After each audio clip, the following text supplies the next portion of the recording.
Welcome, welcome everybody. We are so pleased to have you here for our open stage webinar. This is a series that is hosted by the Office of Programs to Enhance the Neuroscience Workforce within the National Institute of Neurological Disorders and Stroke.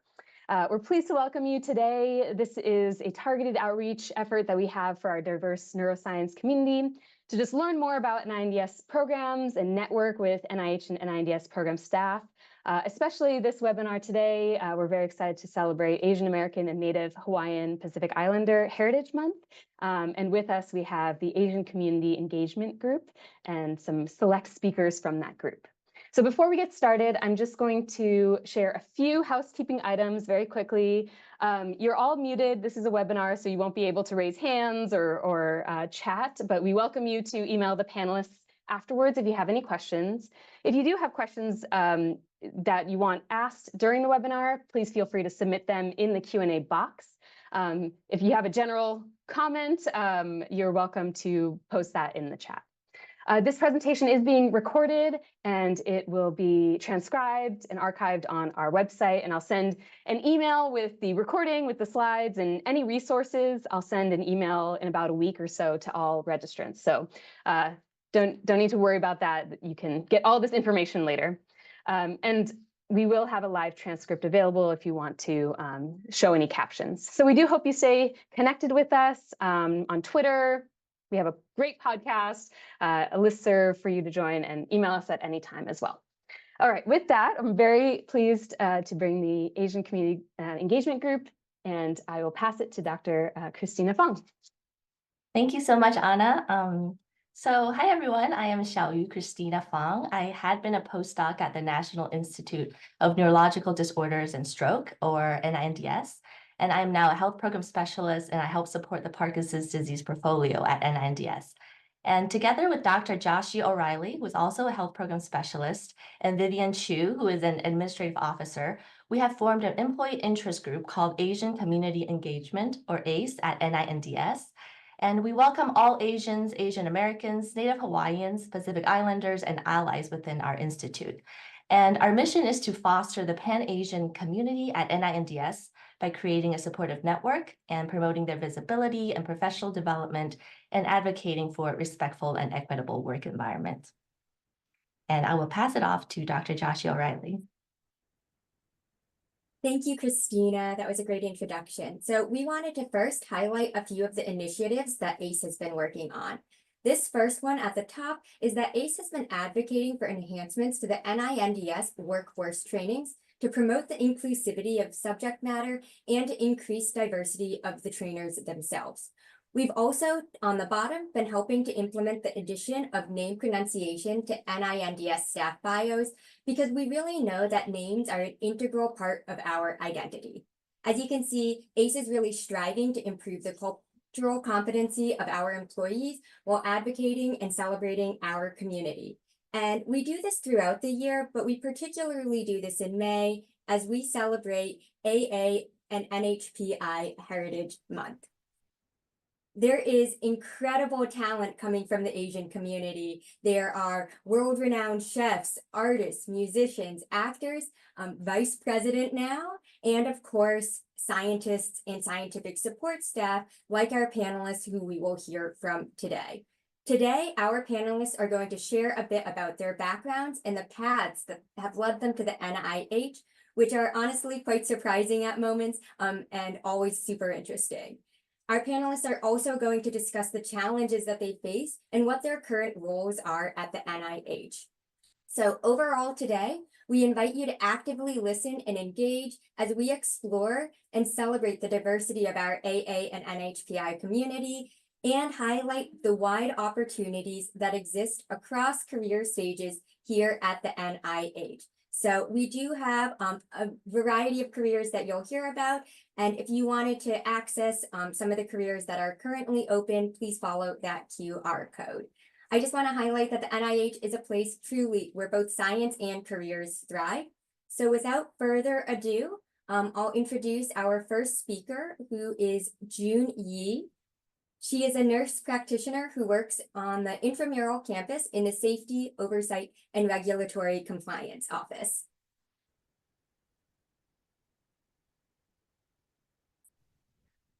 Good afternoon, everybody. My name is June. I'm a nurse practitioner, and as Shaki said, I work at the intramural section of NINDS.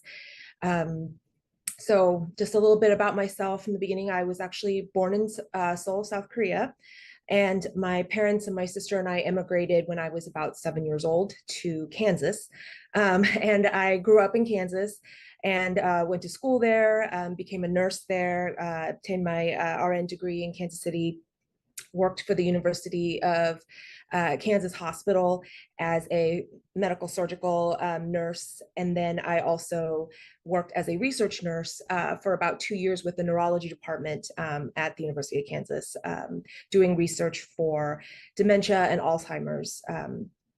And we did a bunch of natural history and as well as medication trials. After about 5 or 7 years or so of floor nursing and RN work, I became interested in further expanding my repertoire and like moving ahead in my career, and decided I would like to get my nurse practitioner degree. And while considering different avenues on how to obtain that degree, I was given a suggestion actually by my younger sister, who is in the Air Force, that the Air Force pays for school, so I should join the Air Force and pursue my degree that way. So I said, okay, and applied to be active duty nurse, and with the goal of applying for their AFIT scholarship program, which I would go to school while still being active duty, and then would serve my commitment to pay back the Air Force for the schooling. So I worked for 2 years in San Antonio as a PACU nurse while I waited to apply to the program. Applied and luckily got in on my first try, and moved here actually to across the street to the Bethesda Naval Hospital campus. They have a medical school and a PhD program and a nurse practitioner program for active duty members. So I was there at school for 2 years. Let me move my slide here. Yes, so I went to school there, graduated, and then served my 4 years to pay back for, going to having the Air Force pay for my schooling. And as I've told people, it was 2 of the hardest years of my life being in this program over at the Uniformed Services University. But I wouldn't trade it for the world. I got some excellent training, and I was, luckily very ready to see my own patients after I was done with the program. So I served at Andrews Air Force Base, and then I was actually pulled to Tampa to fill an empty slot for a provider. And I finished out my active duty career in Tampa. And then I actually, after I finished my commitment, I decided, maybe active duty isn't the way to go, because I wanted to stay with my patients. And if anybody knows, in the military, as an officer, you are kind of pushed into a leadership role, which would mean decreasing my time with my patients, and I didn't want that. So I separated and I joined the reserves. And I worked in urgent care for a couple of years, and then COVID hit, and I got a little discouraged. And so then I actually, I'll come back to this slide, but I actually applied during work, just looking for a different avenue, a different way to help patients and see patients without being in the front lines.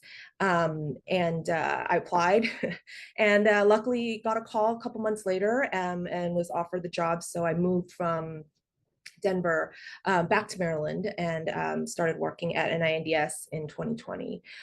So currently I am a reservist in the Air Force. I work, my unit is in Colorado Springs, so I commute every quarter, and I stay and work with them for about a week. We, prepare our members to deploy and to make sure that they're healthy and safe to serve. So that's my primary duty there. I don't actually do any patient care. And I was deployed in 2021 to 2022. I deployed to the UAE. Was gone for about a total of 8 months. And the timing was a little bit difficult because I had just joined the NIH in January of 2021, excuse me. And so it was a little tricky having to deploy so quickly after I had joined, but luckily our leadership was amazing, very supportive, really encouraged me to take advantage of the deployment and try to make the most out of it. So that helped a lot, having that support at home. So then after I returned, I kind of got into the swing of things. And so currently I belong to the clinical trials unit, but my position is a new position in which they actually split my contract in half, where I belong to the clinical trials unit, but I also am working with a specific PI, Dr. Brian Wallet, and I help him with his post-acute COVID-19 sequelae patients, a natural history study where they come in and they, we do some intensive studies on them to see if we can pinpoint, why this is happening to them.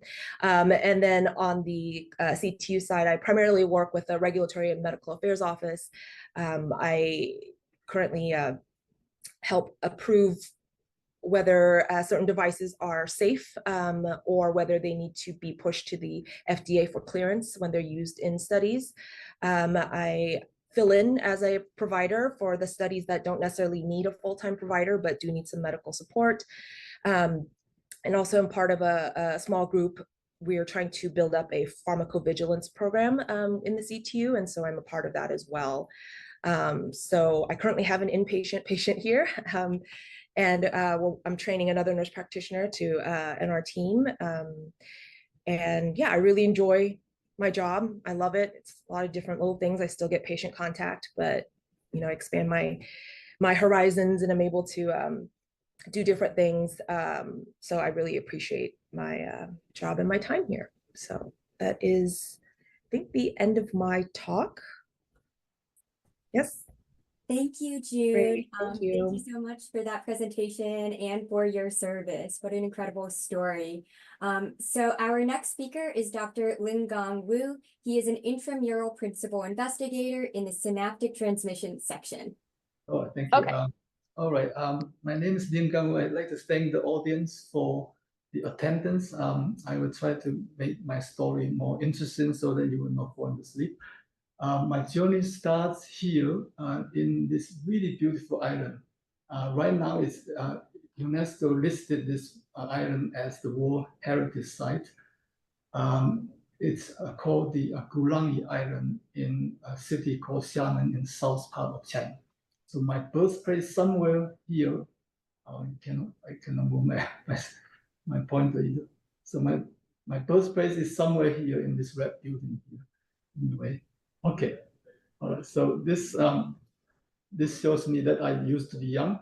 I was sitting in the top of this mountain of this Gulangi Island, and you can see barely, this is a black and white photo. You can see barely the beauty of this island, and across the sea channel is the Xiamen city.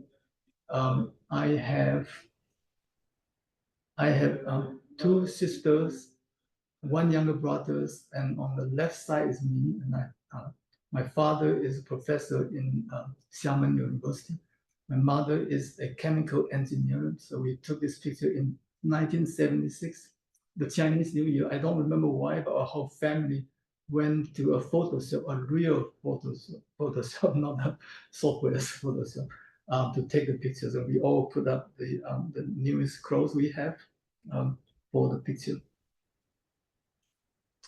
We speak Mandarin in the official language, and at home we speak the dialect called Minani, or very often called Taiwanese. And this is my Chinese name, if you can see it. And also in the left lower side, this is my the Chinese writing of my names. I learned a little bit of the calligraphy, so this is I still remember how to write. So you can see this signature for my name. And the left picture shows it's 1980. My mother and father sent me to a college in Shanghai for 10 years. And there I earned my master's degrees and also MD degrees, and also I did the neurology. The Shanghai I live in there is on this second picture here in 1987. It's not the Shanghai that you know nowadays, with a lot of skyscrapers here. And at that time, I have several hobbies here. This shows one of my biggest hobby here, playing soccer. Every 2 days or so, we play soccer. And sometimes we play ping pong, yeah, when I'm not playing soccer. We play badminton, bridge, chess, golf, many things. And the reason is that we have a lot of time because we don't have iPhones. We do not have TVs. We also don't have computers, iPads to play around. So that actually I consider it fortunate to have this hobbies. In 1991, I went to Houston Baylor College of Medicine to take to study PhD studies. And here I started to learn the American culture. You can see in this in the pub here. I'm sitting together with my PhD advisor, Peter Segal. In 1994, Peter Segal awarded me a PhD degree. In 94 to 96, I was a postdoc in Bill Betts' lab. Bill Betts is the third person on the from the lab. His lab is in University of Colorado Medical School, Denver. And this picture shows that we have really great time together in his cabin in the Rocky Mountain area. So he will ask us to stay in his cabin overnight, and then we do a hiking on the Rocky Mountains. And he actually encouraged us, students and postdocs, to go to his cabin and enjoy the nature there in the weekends without him there. So this is, I consider it really generous. Now that you probably don't see this. And today I still get an invitation from him to go to his cabins for enjoying the nature with him. In 1996 to 99, I went to Max Planck Institute, Heidelberg, Germany, for another postdoc in Bert Sackmann's lab. Bert Sackmann is a Nobel laureate in 1991 because of his discovery of channels like sodium channels, potassium channels, calcium channels. All those channels started from his PET scan recording of the channels of acetylcholine receptors. And this picture in middle shows 1997. I played tennis with him. He is a tennis lover, plays almost every day, and he beat me almost regularly. We played maybe 1 or 2 weeks, 1 or 2 times for 2 weeks also. I only had my revenge in 2006 here in NIH when he visited NIH, and he, I think at the time his leg is a bit old, and also he's a jet lag, so I took the advantage to beat the Nobel Prize winner. Next one, okay. So in 1999, I became an assistant professor in Washington University Medical School, St. Louis. And here, this picture showed me I was in the lab construction site, anxiously waiting for my lab to be finished. And this shows that I'm happy that the lab is finished, and we have the electrophysiological setups to study the functions of the central nervous system. We use some PET scan recordings to record the signals from the nerve terminals. And in 2002, an email came to my mailbox, and I actually don't remember because I'm not looking for jobs or anything. And they says that the NIND is looking for a person with specialized in electrophysiology, central synaptic and synaptic plasticity. And I say, hey, this is me, because I fit all these criteria. And later on, I know they are not looking for me. But anyway, I applied for a job, and in 2003, I got a job. So I became a principal investigator in NINDS since 2003. So I'm leading a very vibrant lab. As you can see in this picture here, that my lab members are jumping up and down. We study vesicle fusion and budding. This is actually very essential for almost every cell's life. You need the vesicles, buddings, and fusions. For example, in the nervous system, we will have vesicle fusion to release neurotransmitter so that the neurons can communicate with each other, so that I can talk to you and you can listen to me. Right.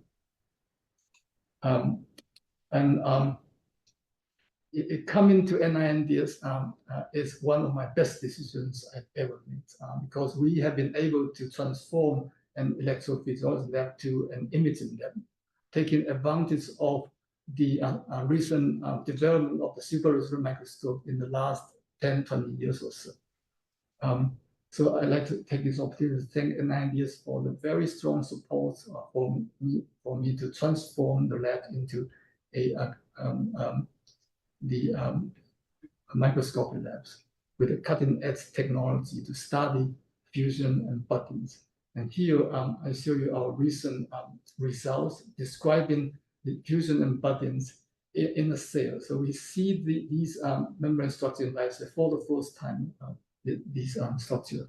And I'll show you one or two videos taken by Wang Chuxin, a former lab member. And this I'll show you the fusion pore that during transmitter release, you can see the fusion pore. And here is the fusion pore. You can see this real time. So repeat again. So you can see this in a few milliseconds, you'll see the pore open and close and open and close. So that's the first time we see the fusion pore in live cells.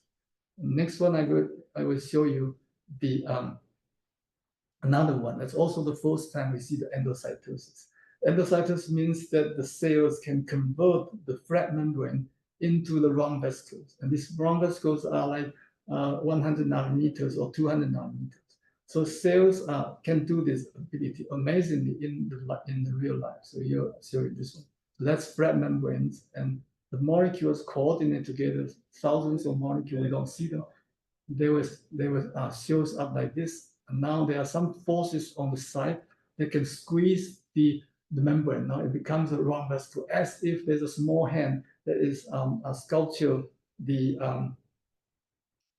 membrane so that it becomes a round vesicle. So it's just imagine you turning a flat the papers into a round paper. It's really difficult, but they can do it. All right, so that's what I have. Thank you very much for your listening. Thank you. Thank you, Dr. Wu. What an incredibly rich life story and career journey you just shared with us. Really, thank you. And I also really appreciated some of the beautiful research of yours. So our first two speakers were part of our intramural community. So they do the research on site or support that research. We are now going to shift to our extramural colleagues whose roles really support activities that NINDS funds at institutions across the country. So these might be universities that some of you attend. So our first speaker in the second set is Dr. Michael Tenekun. He is a health program specialist in the Office of Training and Workforce Development. Michael, over to you. Thank you very much. Yes, so thank you very much for everyone attending today. Appreciate the opportunity to talk. So my background starts off with a bit of a random combination of two different countries. So I like to think of myself as a Sri Lankan whose home is in Zambia. So how did that end up happening? Well, my parents are Sri Lankan. They grew up in Sri Lanka. My heritage is Sri Lankan. I was actually born in Sri Lanka. But in the 1980s, there was a civil war that was in Sri Lanka. And so the situation, the country was not the most stable at the time. And also in the 1980s, a lot of African countries were about 20 years post-independence, and this included Zambia. And so a lot of these countries were trying to grow their infrastructure, grow their economies, and a lot of companies in these countries really tried to incentivize qualified workers to come over and help businesses grow and stuff like that. My dad was an accountant, my mom was a music teacher, and so my mom was a huge fan of wildlife, so they jumped on this opportunity to go to Zambia, and that's where I've been since I was 3 months old. And I really, really loved living in Zambia and growing up there. And I inevitably get asked, so what was it like living in Zambia and growing up in Africa? And sometimes there's a lot of preconceived notions.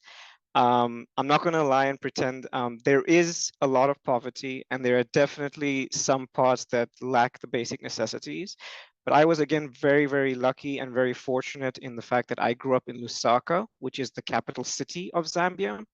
And just for context, I looked this up, and Lusaka is basically the size of Philadelphia. It's like, in terms of area, it's got almost double the population, and I love it. I think it's a very thriving, vibrant city. I go back once a year. I'm going back in July. I'm super excited to go back, and I consider myself very lucky to have grown up in Zambia. And one of the things I'm most actually grateful for is that I got to go to the International School of Lusaka, and so this is me when I was 10 years old. I don't know what was going on with the hairstyle, but we can pretend to ignore that for now. And apparently blue is still my color. But anyway, one of the things I loved about this photo when I was reminiscing about it was that it's a small class of about 20 people, but there are 10 different nationalities in this class. And it wasn't just in my class, in the second class that was here, there's also 10 different nationalities in that class. And so I got to grow up in this very, very multicultural environment. And I feel like that really shaped who I became. And so I'm very grateful to have that chance. And I was in that school from the time I was 4 years old until I was 18. So that was the environment I grew up in. And again, super privileged to have grown up in that environment. And it was actually in that school where I learned about neuroscience for the first time. And I absolutely loved it. And I was bitten by the neuroscience bug, and I was like, this is going to be my future. I can see it.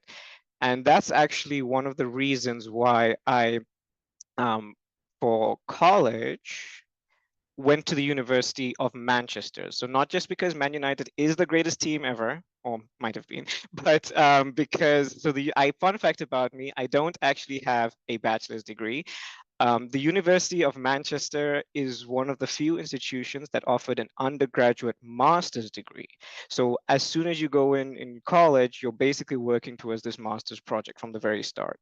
And so it was a great experience for me, very enlightening, a whole new world.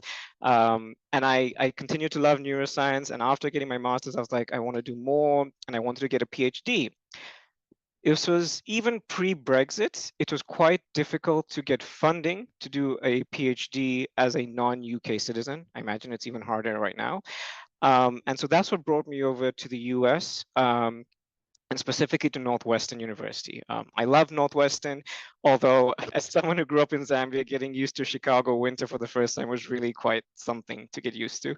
And I was actually very lucky because at Northwestern, I ended up being on an NINDS T32 that was run out of the office that I'm currently in.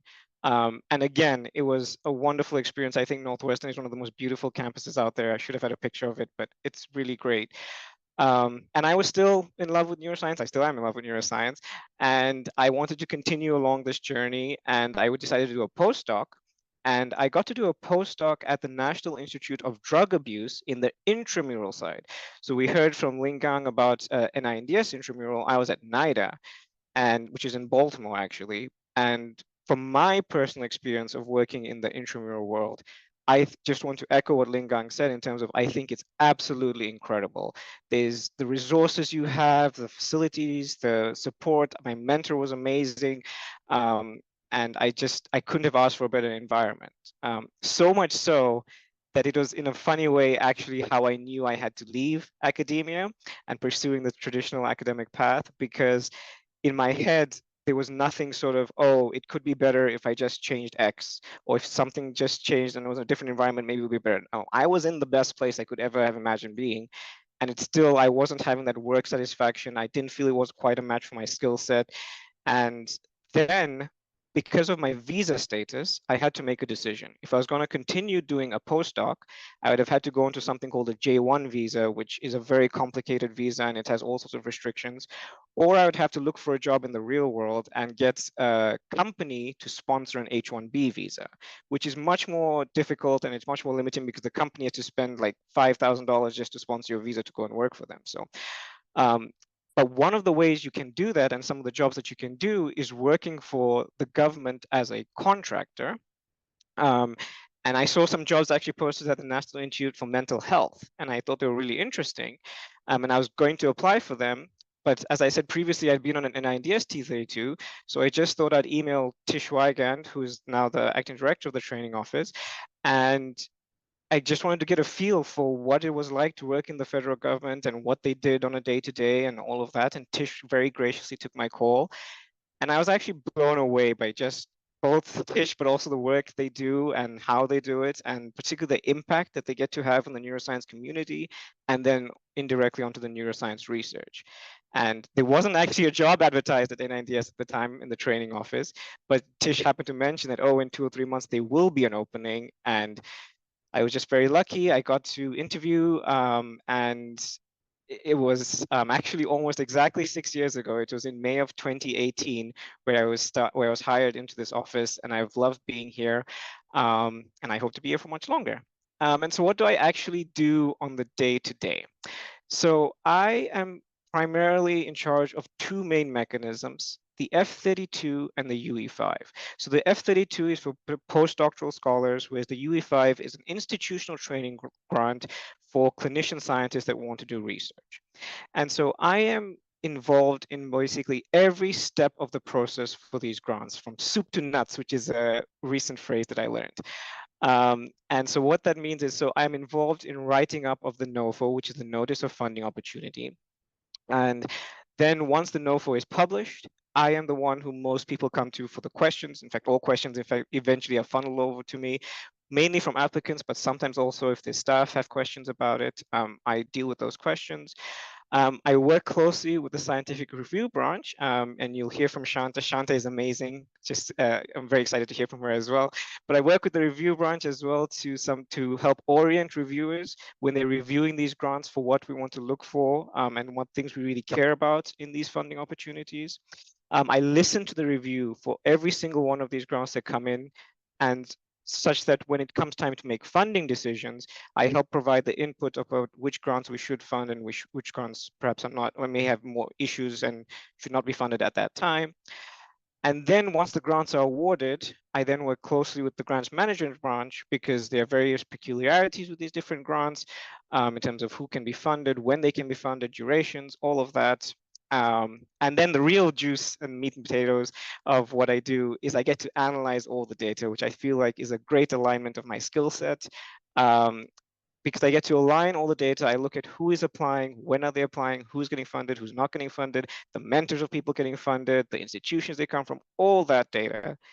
And then we use that data to then go back to the NOFO if we have to reissue it and tweak it and amend it. We also listen to the community and see what things can be improved upon, what things are working well and should be enhanced, and all that sort of thing. And so I've really enjoyed being in the office. And again, I'm really so grateful that I still get to work on my passion and continue doing that, that I have been for the last few years. We also do publish papers when we sometimes look at the impact of our mechanisms on the community.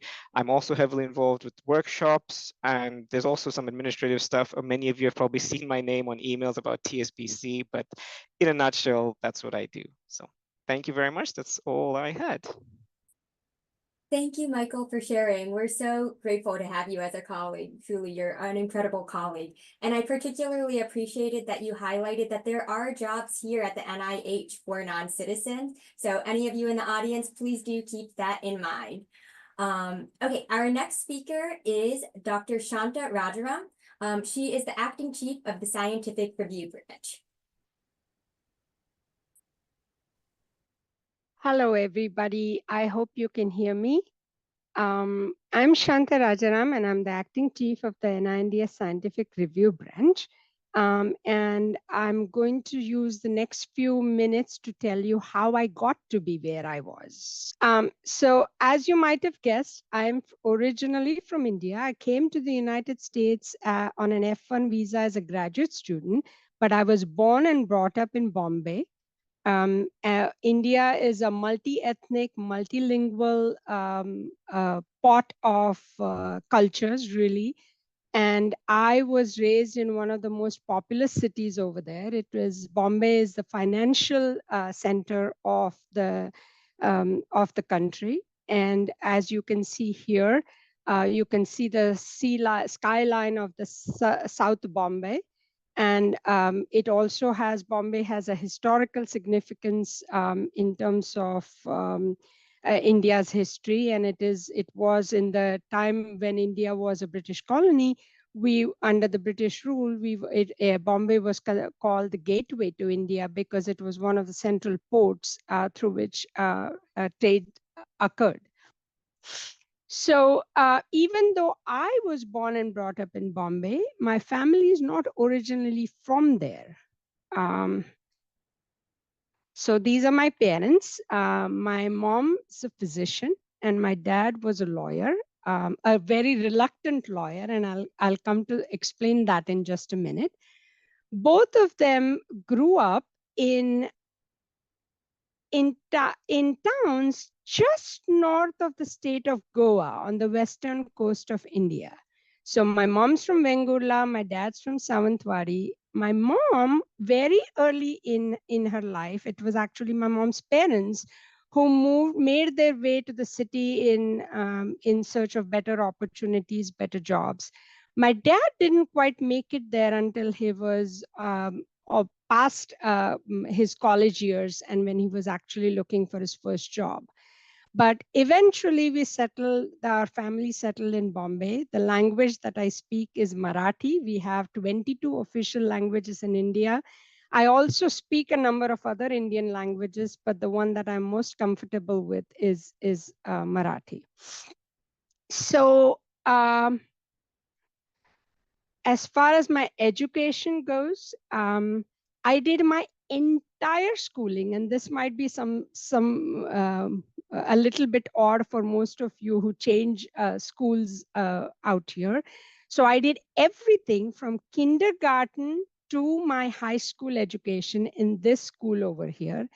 And the notable thing about this school was that it was the first school established post-independence India by an entirely Indian board of educators. So until then, all English medium, all schools that provided instructions in the medium of English were either convent schools left over from the British rule or other British ruled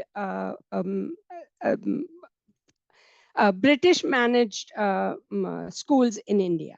So this was the first school that was entirely Indian managed post-independence India, and that's where I did my schooling.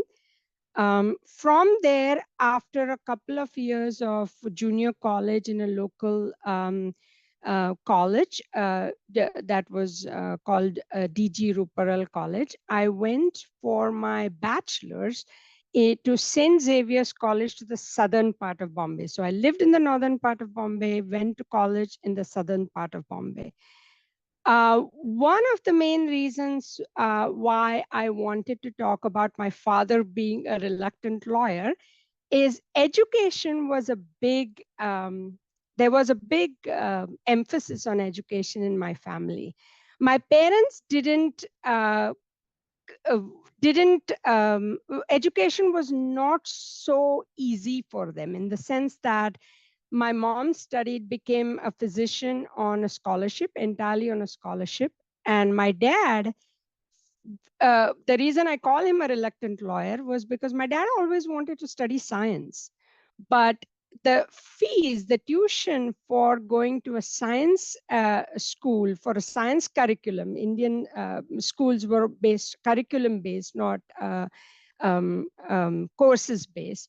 And the fees for a science curriculum were a lot higher than that for arts. And his parents couldn't afford to put him in a science curriculum. So my dad ended up studying arts and becoming a lawyer. So because they themselves had, education wasn't something that they took for granted. It had a very high premium in my house. And I was an only child, no other siblings. So when I said I wanted to, after I finished a high school education, when I wanted to study, wanted to go to graduate school to St. Xavier's, my parents were supportive.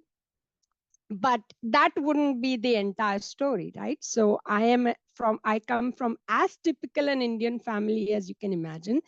So in most Indian families, at least for the generation that I belong to, you became a physician or an engineer first, then you figured out what you wanted to do in life. That was always the rule that was known to us. So once and in India, you don't go to graduate school before you go to professional school. So if you want to become a doctor or an engineer, your path separates out after grade 12. When I didn't want to do that and wanted to go to graduate school instead, my extended family nearly had an intervention for me. They didn't even know what life sciences was, but they decided that they would intervene to try and put some sense into me and get me back towards the medical school degree. But thankfully, my parents, were my staunch supporters and absolutely supported my decision to go to grad school. This was roughly the time where I had started developing, interests in research in graduate school education. And so Xavier's at that time in India, St. Xavier's was the school to be at because they gave you a very nice, broad education in the biological sciences. And life sciences really was an amalgamation of every subject you can imagine you would need if you wanted a career or if you wanted to study a career in biomedical sciences. So from Xavier's, the next leap that I took was to come to the United States. So I came from sunny tropical Bombay into Cleveland winters. And I got education in India. The graduate education in India was just 3 years of grad school instead of 4. So there were a few universities that I couldn't apply to right away, but a few other universities did accept my application. And I ended up in a PhD program in the Department of Genetics at Case Western Reserve University, Cleveland. I ended up in the lab. So there is one thing that I would like to point out. Soon after I came for my studies, though, both my parents at different points of time, but in quick succession, had pretty serious health issues. And I went back to take care of them. It wasn't even, I didn't think twice about it. My parents had been my staunch supports all of my life. And it didn't matter to me that I needed to postpone my education a little bit if they needed my help. So I went back home for a few years, which meant that I fell behind my batchmates in my PhD cohort, if you will. But somehow things work out for the best in the end. I ended up in the laboratory of these two people. This is, as you can tell, a very recent picture taken they are both now at Seattle Children's, no longer in Case Western. And I took this picture at a recent visit that I paid them in January of this year. So I ended up in the lab of a very small lab run by a husband and wife couple. They were anesthesiologists by profession, but they wanted to study how volatile anesthetics act at the level of the nervous system. And the model organism of choice in their lab was C. elegans, was the nematode C. elegans. So for my PhD work, I studied the genetics of anesthetic sensitivity in C. elegans. From there, I ended up coming to the forgot one life event that did occur somewhere around the time that I was graduating was that I met my future husband and got married just as I was graduating.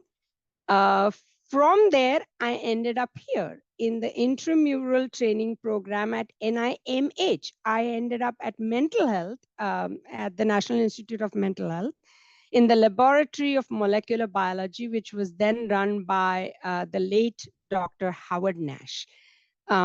Howard's lab had multiple projects in different areas, and the project that I ended up working with was in Drosophila melanogaster, and I worked to develop assays assays that helped fine tune or help study the synaptic circuits that were perturbed by general anesthetics in the Drosophila photoreceptors. So while I was still in Howard's lab, one of my many networking sessions at the postdoctoral level introduced me to the opportunity that none of the postdocs that I think who were in my cohort at that time were aware of. And that was an opportunity to be able to spend time doing a detail while you were still a postdoc in any of the offices of NIH. It gave you a first-hand exposure to careers, alternate careers in science, if that was something that you wanted to explore. And like Michael said earlier, it wasn't that I didn't like doing bench science. I actually liked doing bench science very much, but I did want to explore whether there might perhaps be a career that might be a better fit to my skill sets. And I ended up I chose scientific review because if I figured if this wasn't the way for me to go, and if I ended up going back to bench science, knowing how peer review worked would in any case be an advantage for me. So I talked to the chiefs of review branch of multiple institutes, and I ended up meeting this gentleman here. This is a much later picture taken close to his retirement, but he turned out to be my next mentor in the career that I ended up in. So he was the one, when I met with him, he was the one who, I got the sense that if I spent 6 months of detail in the NINDS scientific review branch, I would actually get to learn something. He had everything mapped out for me in terms of what I would be doing in the next 6 months. So that was really my introduction to NIND and extramurals. So this was the NINDS Scientific Review Branch circa 2007. We were much smaller then. As you can still recognize some of us here, those of you who have been here for a while.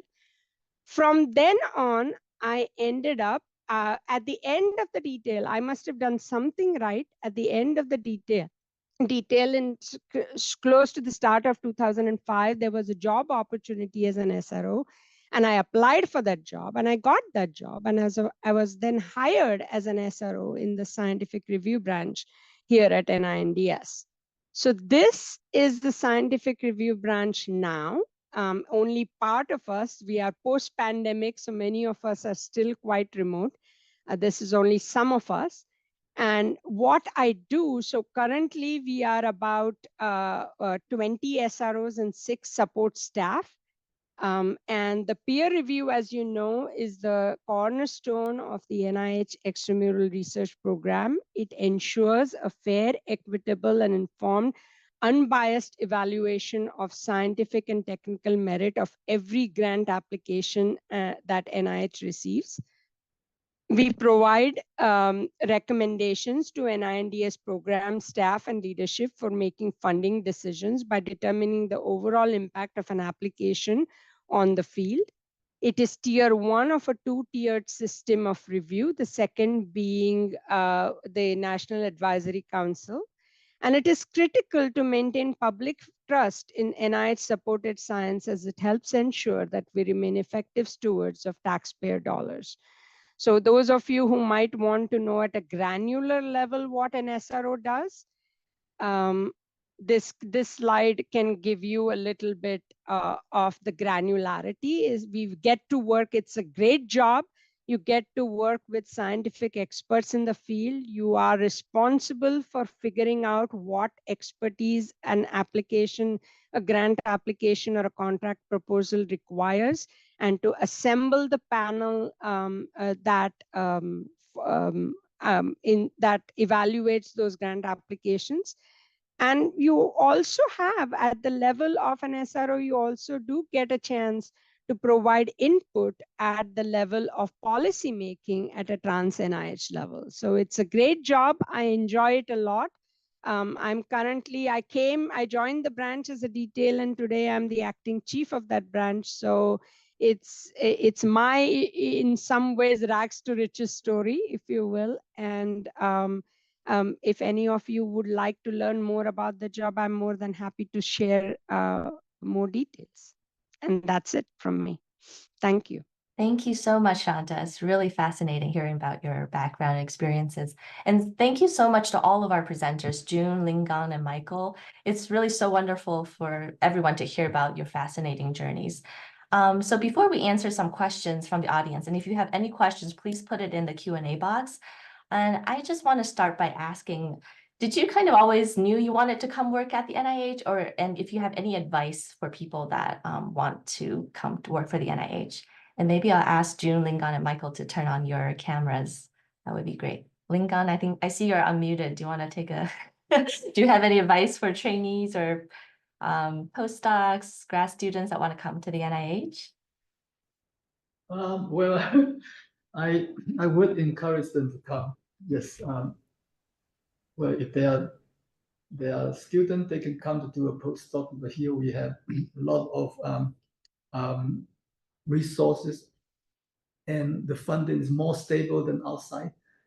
Also, the resource like microscopes or cryo-EMs are more available, in my opinion, more available. So great opportunities. Yeah, when I I did my grad school in England, and when I finished, I just cold emailed PIs. I did Drosophila genetics, and I looked for whoever did Drosophila genetics at the NIH, and I just emailed the PI, and that's how I got the postdoc position. Also the salary. What's that? The salary. Yes, it's higher because we kind of set the scale. What about June or Michael or Shanta? I mean, yes, fantastic place to work. I actually never, I'd have brief thoughts as I was driving to school, since it's on the same road and I just made a left instead of a right.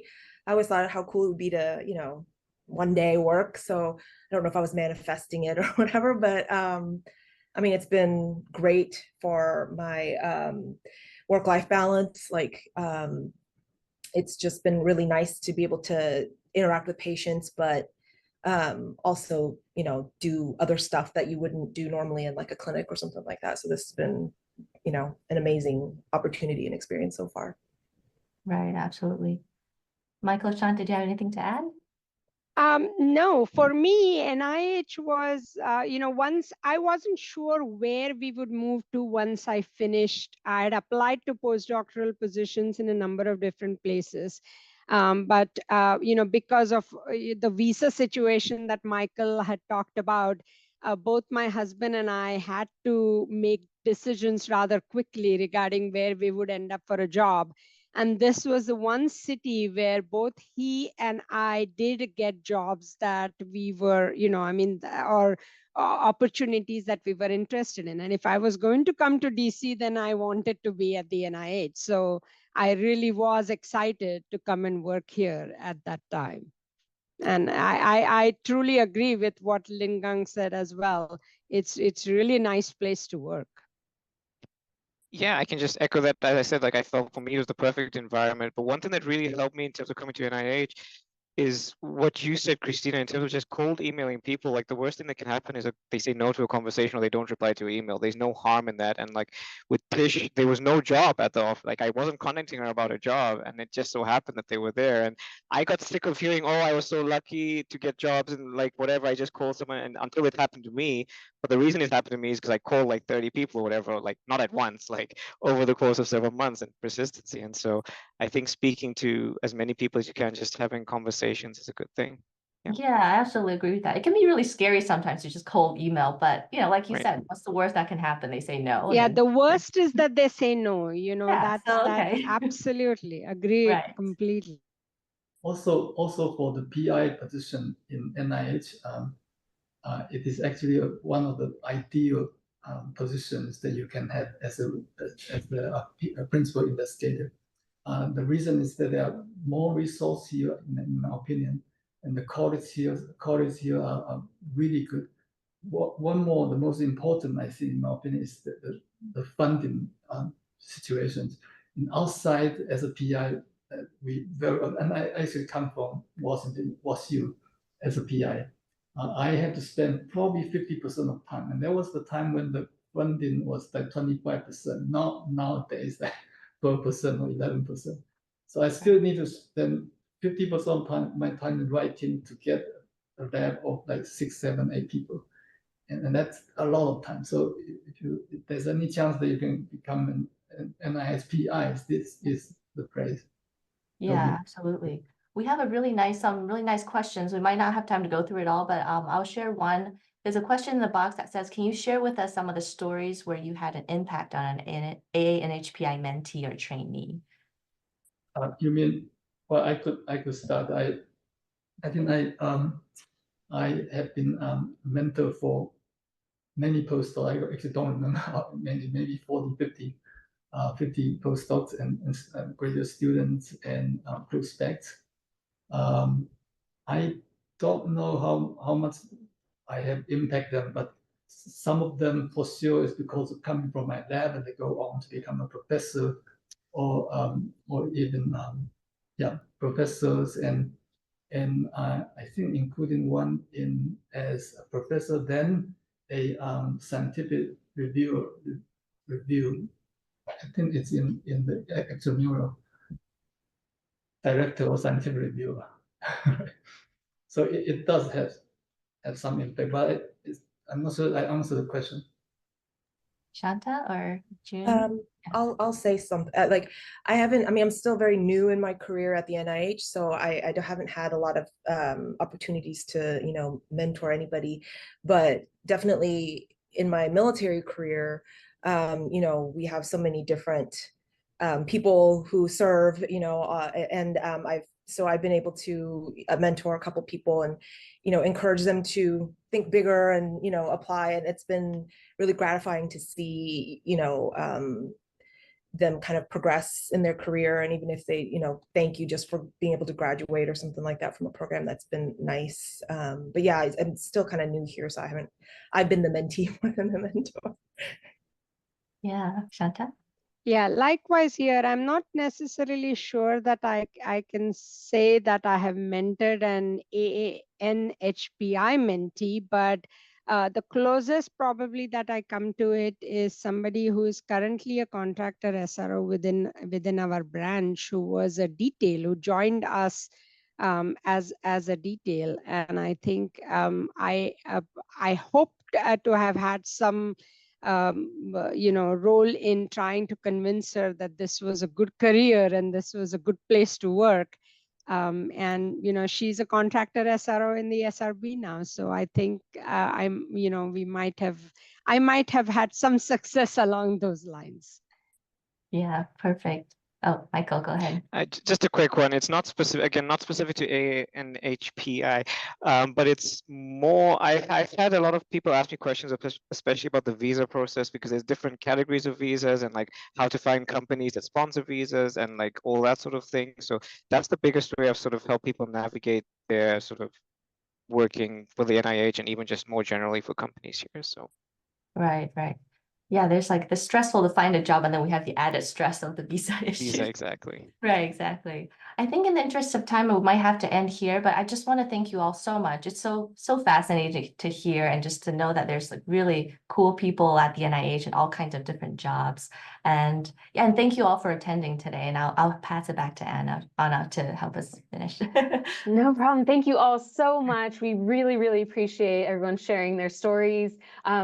As I said in the chat, but I'll also say for the recording, I'll share the recording, the slides, and the contact information for our panelists. So if you have any more questions, this is our opportunity for you guys to see the people behind NINDS. So we host these for that reason, so you can meet them and ask your questions. I will just say one last plug. We have another webinar coming up June 11th, where we're highlighting our HBCU alums that came to NINDS. So if you'd like to hear more stories of NINDS staff, we really hope that you register for that webinar. And with that, I want to just thank you all again for attending and for your time. And we hope to see you in June. Thanks all. Bye. Thank you.